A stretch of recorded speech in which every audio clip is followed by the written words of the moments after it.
Have you ever watched a wedding and thought, I want that too? Have you ever imagined the picture-perfect spouse, the cozy home, the beautiful moments? Now pause for a second, because here's a truth nobody tells you. Wanting to get married is easy. Being ready for marriage, that's where the real test begins. So before you fall in love with the idea of marriage, ask yourself honestly, are you truly prepared for what it takes? This video isn't just another reminder. It's a personal check-in, a mirror. Whether you're single, engaged, or just thinking about the future, this is for you. Are you truly ready to be a spouse? Let's talk. Honestly, my dear brothers and sisters, today's message is personal. Yes, I'm talking to you. Whether you're dreaming of becoming a husband or a wife, this video was made with you in mind. Ask yourself sincerely, are you truly ready to be a spouse? Not just in theory, not just in fantasy. Are you genuinely prepared for the beautiful yet demanding role of marriage? Many young people, maybe even you, reach a certain age, 15, 16, 18, 19, and they start saying, I want to get married. But hold on, let's slow down and think deeply. Do you know what it actually takes to be a spouse? Do you know what it truly means to be a husband or a wife? Marriage is not just a feeling. It's not just about wanting to be with someone. And it's definitely not just about being physically or sexually ready. Many people think, I'm ready to be a father, or I want to be a mother, or simply, I want companionship. But is that enough? Absolutely not. That is not what qualifies someone to be marriage material. Let's talk real now. 1. Do you know how to communicate? The first and most critical question is, do you know how to speak to people, especially your future spouse? Not just texting, not just chatting. I mean real, respectful, thoughtful communication. Can you express your thoughts in a way that builds love, not breaks it? Have you learned the power of tone, timing, and words? You might think, oh, I've been in relationships before. I know how to talk. But marriage is not the same as dating, not even close. In marriage, communication is not optional. It's essential. When you want something, do you just blurt it out? Or do you pause, think, and say it with kindness and care? Remember, your spouse is not just anyone. They're supposed to be the most valuable person in your life. Shouldn't your words reflect that value? Sadly, many men, and women too, don't pay attention to how they speak to their partners. They speak as if it's no big deal. But it is a big deal. Every word can either build your home or break it. Your tone matters. Your choice of words matters. Your intentions matter. The patience, kindness, and character. Your real marriage preparation. Let's go deeper now into what it really means to be ready for marriage. Yes, we talked about communication and patience, but we need to go further. Because patience isn't just a nice personality trait. It's a life-saving tool in marriage. If you don't have it, let me be honest, your marriage may not last. Marriage will bring misunderstandings. Your spouse may say something that cuts deep, intentionally or not. You'll have days when you're tired, emotionally drained, frustrated, or just off balance. And in those moments, your maturity isn't measured by how loudly you argue. It's measured by how gently you respond. Responsibility means the ability to respond calmly. A wise scholar once said, to be responsible means to respond with maturity when things go wrong. MashaAllah, how true that is. Being responsible isn't just about providing or managing finances.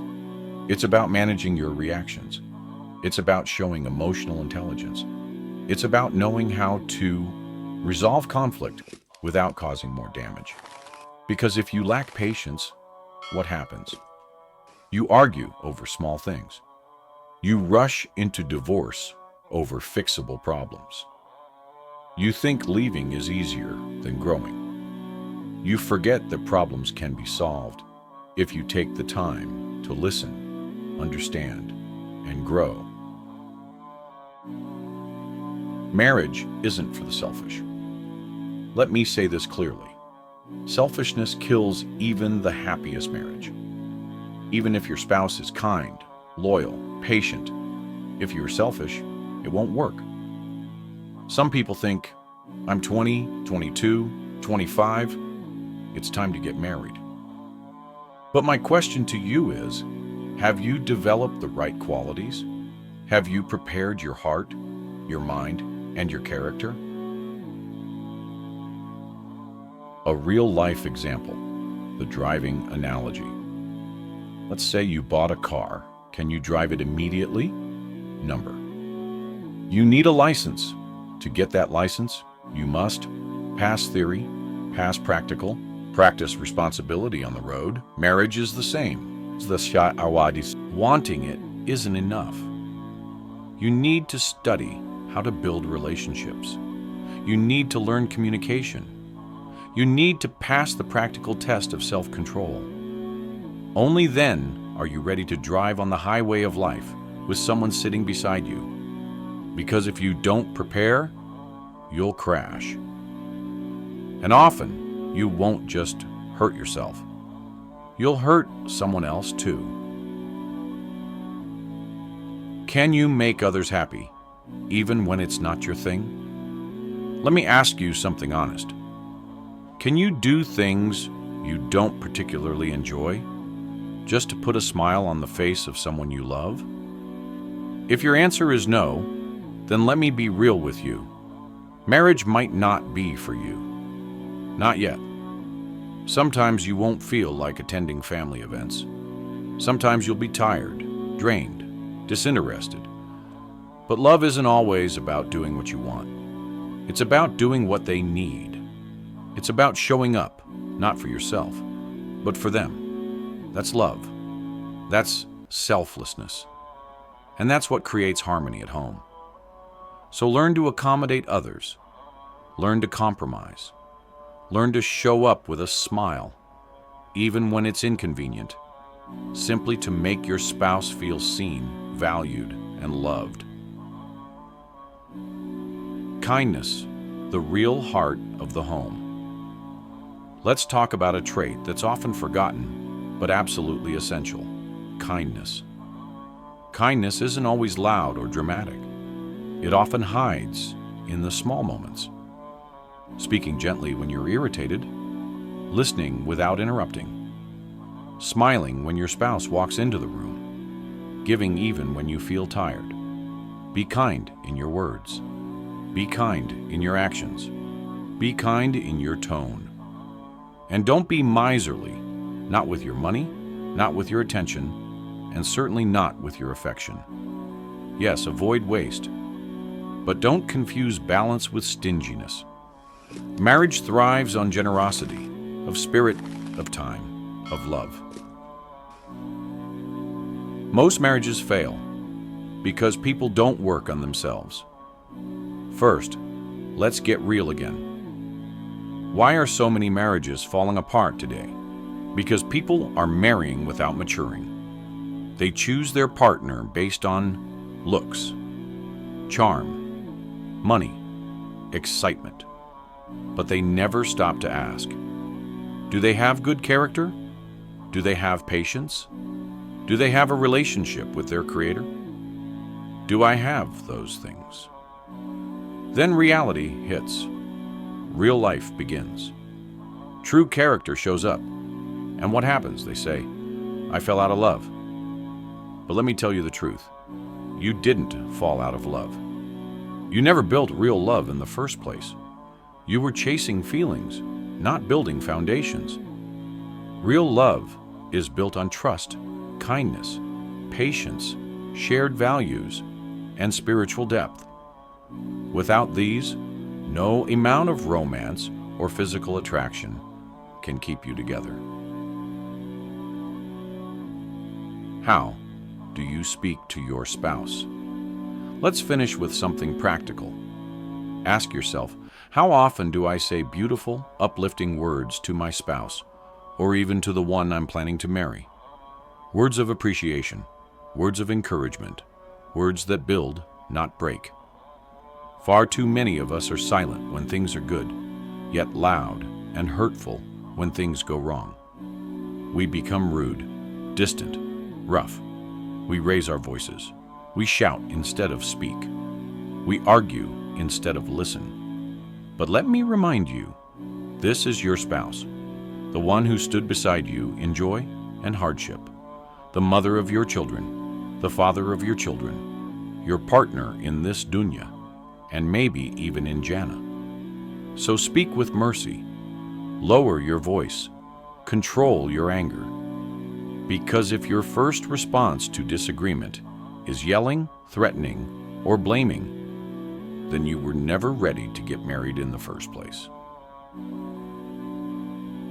Let's grow into a source of mercy, not misery. Let's grow into the kind of person who makes marriage a mercy, not a misery. Let's strive to be the kind of soul who brings peace into the home, not pain. Let's prepare not just to say, I do once, but to live it every single day with patience, kindness, and deep love. Lower your voice. Raise your character too often. When there's conflict, we raise our voices instead of raising our standards. But I ask you, who are you yelling at? Your spouse, the one who shares your life, the one who shares your home, your burdens, your future. So lower your voice. Be gentle. Speak with care. Marriage doesn't require you to win arguments. It requires you to protect the relationship, even during arguments. And if you can't do that, my brother, my sister, you weren't ready to get married. Are you ready for responsibility, or just ready for a wedding? Sometimes we think we're ready just because we feel the desire to marry. But here's the truth. Desire isn't the same as readiness. So ask yourself, have I developed the emotional strength to handle pressure? Have I learned how to manage conflict? Do I have the tools to respond, not react, when there's tension? What will you do when your mother and your spouse disagree? Will you panic? Shout? Take sides? Will you say things like, I'm done? You can go back to your parents. Get out. If those are your go-to reactions, then please understand, you were never ready for marriage. You were emotionally unprepared, spiritually unready, mentally immature. Marriage is not for people who use threats as tools, break hearts with careless words, walk away instead of working through pain. Ning, develop yourself. Before you join yourself to another, your character is the foundation of your marriage. If you don't have kindness, mercy, maturity, and emotional intelligence, you're going to struggle. And you'll make others suffer in the process. So, my dear brothers and sisters, develop your qualities before you say, I do. Learn to be merciful. The Prophet said, Allah will not have mercy on the one who does not show mercy to others. What about showing mercy to your spouse?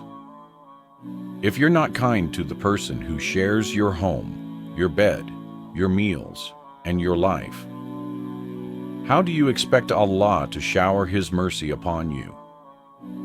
Even if your marriage is going through difficulty, even if you're heading toward divorce, still maintain your taqwa. Still be just. Still be gentle. You fear Allah in how you treat your spouse. When emotions are high, we tend to yell, swear, expose private issues, belittle our partner, deny their rights. But for what? What do we gain from hurting someone we once loved? If you're oppressing your spouse or ex-spouse after a separation, you're not just being unfair to them, you're being unjust in the sight of Allah. Fear Allah. Be conscious of Him. Even in the darkest chapters, your behavior should reflect your faith, not your frustration. Your spouse is not your servant. Let me be clear, your spouse is not your servant. If you see your wife as just someone to cook, clean, and do laundry, you're not looking for a spouse. You're looking for a maid. And sisters, if you see your husband only as a provider of money, without respect for his emotional needs, time, or dignity, you're also missing the essence of marriage. Marriage is about mutual help, not servitude. Both husband and wife should support each other in cooking, cleaning, parenting, and building a life. That's partnership. That's what love looks like in action. Be sensitive. Be present. Be loving. My brothers and sisters, let's talk about something most people overlook but desperately need in marriage: emotional sensitivity. Sometimes your spouse may be going through something you can't see: mental stress, emotional fatigue, or physical exhaustion. Are you aware of it? Are you truly tuned in to their inner world? Or are you only emotionally present when your needs aren't being met? This is where maturity begins. This is where real love shows up. Not in ease, but in empathy. Our marriage is not about taking, it's about giving. Marriage is not a transaction. It's not a scoreboard. It's not about who's doing more or who's right and wrong. It's about connection. It's about two souls choosing to lift one another again and again, even when it's hard. So ask yourself sincerely, can I be present, not just physically, but emotionally? Can I support them, especially when they're struggling? Can I remain patient, even when they're not at their best? Because that, not attraction, not Instagram romance, that is real love. And that is what true readiness for marriage looks like. In marriage is a shared effort, not a one-person job. Here's something many couples get wrong. Sometimes one spouse steps up, takes charge of cooking, cleaning, running errands, managing the home. And what does the other person do? They check out. They think, well, that's their job now. That's not how love works. That's not how a home is built. Just because your spouse is doing something doesn't mean it's now solely their responsibility. Marriage is a shared space, and it needs shared effort. A peaceful home, a clean space, a warm meal, these are collective duties. Everyone must contribute. Everyone must support. If your spouse cooked, thank them. If your spouse cleaned, acknowledge it. If your spouse is exhausted, step in and help. Partnership isn't just preached, it's practiced daily. Gopakard, the sacrifices, big and small marriage, is filled with silent sacrifices, invisible ones, quiet efforts that you might not even notice unless you care enough to look. Your spouse may have moved away from family just to be with you, adjusted to a whole new environment, a different culture, even a different language. Left behind their comfort zone, career goals, or personal dreams to build something with you. And what do some people do in return? They ignore them.